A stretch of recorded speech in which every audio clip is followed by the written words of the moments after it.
माहौल तो आप देख ही रहे हैं खुद, रोज रैलियां हो रही हैं, कार्यकर्ता सम्मेलन हो रहे हैं, गाँव के दौरे चल रहे हैं और आज करीबन हमारे 20-22 दिन हो गए जब भारतीय जनता पार्टी की टिकटें अनाउंस हुई। सबसे पहले अगले दिन से ही हमने शुरुआत कर दी। मैंने नहीं, हमारे 10 के 10 लोकसभाओं में पार्टी का प्रचार प्रसार बहुत तेज़ है और सबसे बड़ी बात यह है कि जिस पार्टी का, जिस नेतृत्व का, जिनके कार्यकर्ताओं का लक्ष्य महान हो कि हमें राष्ट्र बनाना है, 2047 तक विकसित भारत बने, अगले 5 वर्षों में दुनिया की तीसरी बड़ी अर्थव्यवस्था हम बने, किसान मजदूर गरीब को, हमारे छोटे छोटे दुकानदारों को, कर्मचारियों को, हर वर्ग को लाभ पहुँचे, नौजवानों को अवसर मिले इस विकसित भारत में।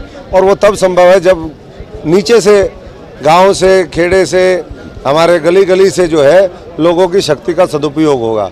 आज उसी संकल्प को लेकर के नरेंद्र मोदी जी काम कर रहे हैं और जहां हम देख रहे हैं पहले चरण का चुनाव है, वहां अब बहुत तेज़ी से कैंपेन है और एक तरफा माहौल वहां भी दिख रहा है और एक तरफा माहौल हरियाणा में भी होगा। आज नायब सैनी जी हमारे प्रदेश के मुख्यमंत्री आए हैं, 2 दिन पहले मनोहर लाल जी पूर्व मुख्यमंत्री आए थे।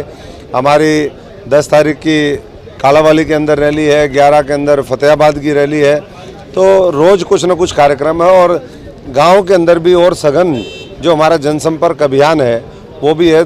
2 दिन पहले हमने स्थापना दिवस मनाया, पूरे देश के अंदर हर बूथ पर कम से कम 20 झंडे लगे, कम से कम, ये सुनिश्चित करने का काम किया। उस दिन मोटरसाइकिल रैली, तो हर अग्रणी संगठन, हर हमारा विभाग प्रकोष्ठ, हमारे जो साथी संगठन है, सिस्टर ऑर्गेनाइजेशन है, वो सब काम पे लगी हुई है। सर, आपका मुख्यमंत्री ने क्या लोकसभा क्षेत्र है टोहाना, वहाँ से निशान सिंह है प्रदेश अध्यक्ष जननायक जनता पार्टी के, उन्होंने इस्तीफा भेजा है। क्या लगता है राजनीतिक समीकरण क्या हो सकते हैं?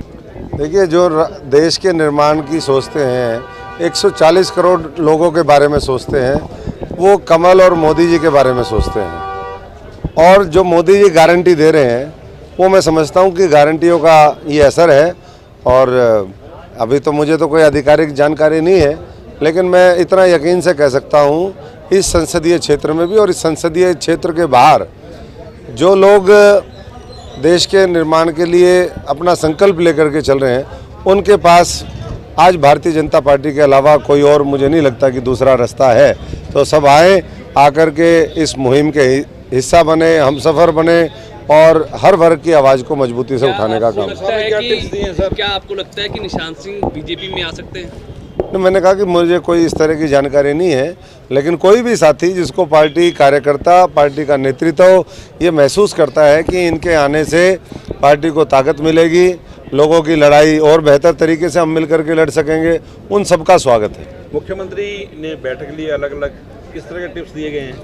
टिप्स तो ऐसे हैं कि मुझे लगता है कि कल मुख्यमंत्री जी को जो लोगों ने कहा कि 6 लाख से जिताएंगे, आज मुख्यमंत्री सुबह गए थे नाश्ते पर, वहीं पूरा गरीब समाज इकट्ठा था, उन्होंने भी कहा कि जी 6,51,000 से हम जिताएंगे। तो मैं समझता हूं कि हर दिन, प्रतिदिन, हर मिनट, क्योंकि काम कर रहा है पूरा मशीनरी, एक तरफ भारतीय जनता पार्टी की वेल ऑयल्ड मशीनरी है जो पूरा काम में लगी हुई है, सक्रिय चल रही है। अब तो गाड़ी चल रही है और पंजा जो है उस पर पूरा रेस दे रखी है।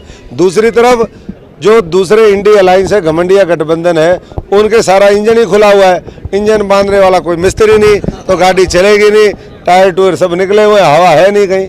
तो साफ कांग्रेस की क्या स्थिति देखते हैं? मैंने बताया वो इंडी अलायंस में ही है, वो भी उनके तो उम्मीदवार जो उम्मीदवार हैं, देखिए एक हम बचपन में देखते भी थे और वो कहते थे, बोले माँ मेरी है, माँ मेरी है, ऐसे कहते थे। लेकिन जब जवान हो जाता है बच्चा, शादी ब्याह हो जाता है, फिर कहते हैं माँ तेरी है, तेरी है। ऐसे ही कांग्रेस की स्थिति है।